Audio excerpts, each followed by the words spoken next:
हमारे नेता प्रतिपक्ष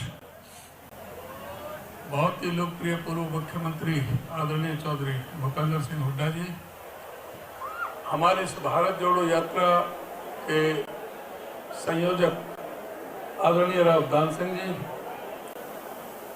मीडिया के प्रभारी बहन गीता बुक्कल जी, अनिल भारद्वाज जी, बहुत ही सम्मानीय हमारे वरिष्ठ स्पोक्स पर्सन श्री पवन खेड़ा जी, मेरे साथीगण, आदरणीय मेरे समस्त पत्रकार, प्रिंट मीडिया से और इलेक्ट्रॉनिक मीडिया से सभी साथियों, अभी हमारे आदरणीय जयराम रमेश जी ने बहुत बेहतर ढंग से चित्रण किया और आदरणीय हुड्डा साहब ने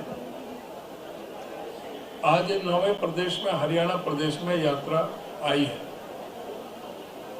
जयराम रमेश जी शुरू से चल रहे हैं। हमारी आज सुबह की 6 बजे की जो ये मीटिंग हुई है, मैं ये कह सकता हूँ आपने दिन की रात रैली देखी होगी, रात की रैली देखी होगी, बारिश की देखी होगी, सर्दी में देखी होगी, लेकिन दिसंबर की इस भीषण सर्दी में सुबह 6 बजे की इतनी जबरदस्त जो लोगों का जो जोश उमंग और उत्साह जो उभर के निकला, एक मोहब्बत का पैगाम देने का काम इस एरिया ने हमारे ने किया है। जो राहुल जी जिस उद्देश्य को लेकर के चल रहे हैं, वो इस इलाके से सबसे बेहतर ये नमूना हो सकता है कि यहाँ पर एक हिंदू मुस्लिम भाईचारे की बहुत ही बेहतरीन यहाँ का उदाहरण है। हम आपस में पंचायत करके सारे अपने मसले सुलझाते हैं। यहाँ पर कई तरह की परेशानियाँ पैदा करने की, लेकिन उससे कोई प्रभाव नहीं पड़ा। और मैं समझता हूँ कि जिस तरह से भारी उत्साह देखने को मिला है पूरे हरियाणा में, मैं ये कह सकता हूँ कि पिछले जो 8 जो प्रदेशों में यात्रा निकली है, उसका रिकॉर्ड हरियाणा के अंदर अवश्य ही टूटेगा और भारी बहुमत यहाँ पर देखने को मिलेगा। जहाँ तक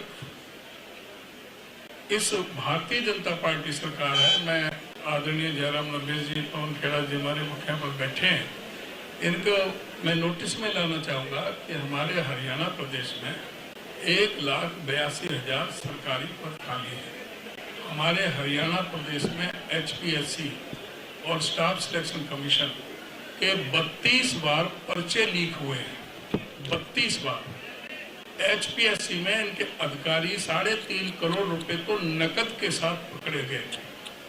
बोलियां लग रही थी नौकरियों की। ऐसा प्रदेश में कहीं आपने कभी सुना और देखा नहीं होगा। इस प्रदेश में जो पेंशन की स्कीम की थी, 5.25 लाख बुजुर्गों की पेंशन काटने का महापाप इस सरकार ने किया। SC कमीशन आदरणीय हुड्डा साहब ने बनाया था। इसने आते ही पहले ही अपनी मीटिंग में 2014 में SC कमीशन को, अनुसूचित जाति आयोग को भंग करने का काम किया और 8 साल में आज तक हरियाणा प्रदेश में कोई अनुसूचित जाति आयोग नहीं है। हरियाणा प्रदेश में आदरणीय हुड्डा साहब ने आदरणीय श्रीमती सोनिया गांधी जी के दिशा निर्देशानुसार 3,92,000 गरीब लोगों को 100 गज के प्लॉट आवंटित करने का काम किया था। उस योजना को आगे बढ़ाने की बजाय उन्होंने तुरंत उसको बंद कर दिया। मैं ये भी नोटिस में लाना चाहूँगा कि 1966 में हरियाणा बना था और 2014 तक 48 साल में केवल 60,000 करोड़ का कर्जा हरियाणा प्रदेश के ऊपर था। आज इस 8 साल में वो कर्जा 3,17,000 करोड़ रुपए का हो गया है। इसका मतलब ये है कि जो बच्चा आज हरियाणा में जन्म लेता है, वो 1,20,000 रुपए का कर्जा लेकर के जन्म ले रहा है। हरियाणा प्रदेश में गुड़गांव में इन्होंने एक ड्रामा किया था, इवेंट लगाई थी, NRI और उद्योगपतियों को बुलाया था। करीब 200 करोड़ उस पर खर्च किया गया और ये कहा गया था कि 6,19,000 करोड़ रुपए का निवेश हरियाणा में होगा। 407 MOU साइन किए गए हैं और जिससे 2 लाख युवाओं को रोजगार मिलेगा। इनका ये सारी की सारी बातें जुमला साबित हुई हैं। आज हरियाणा में भ्रष्टाचार चरम सीमा पर है, कानून व्यवस्था पूरी तरह से ठप होकर के रह गई है।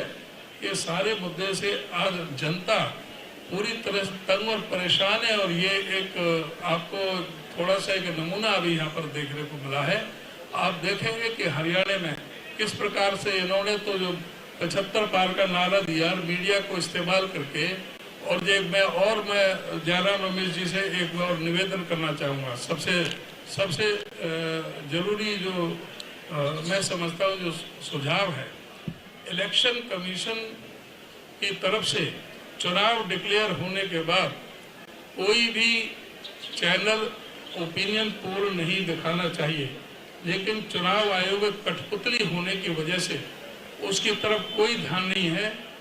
चैनल पूरी तरह से ओपिनियन पोल दिखा करके लोगों का दिमाग बदलने का काम करते हैं, जो फ्लोटिंग वोटों को प्रभावित करने का काम करते हैं।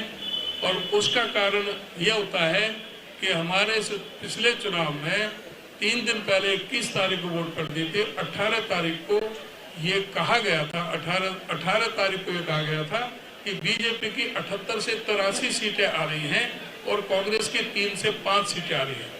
तो उससे निश्चित तौर से जो फ्लोटिंग वोट है उन पर असर पड़ता है और वो मतदाता प्रभावित होता है।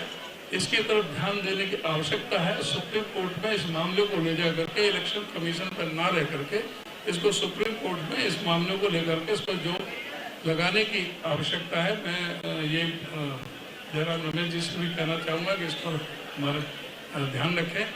और मैं ये केवल कह सकता हूँ कि पूरा हरियाणा प्रदेश कांग्रेस में आज इस सरकार के खिलाफ बड़ा जबरदस्त विद्रोह है।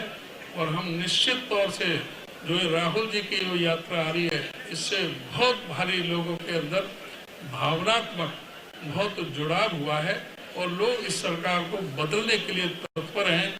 और राहुल जी को पूरा जो सम्मान सिर्फ आंखों पर पलक पावड़े बिछा करके पूरा हरियाणा प्रदेश में स्वागत होगा। इन शब्दों के साथ आप सबका बहुत बहुत धन्यवाद। शुक्रिया।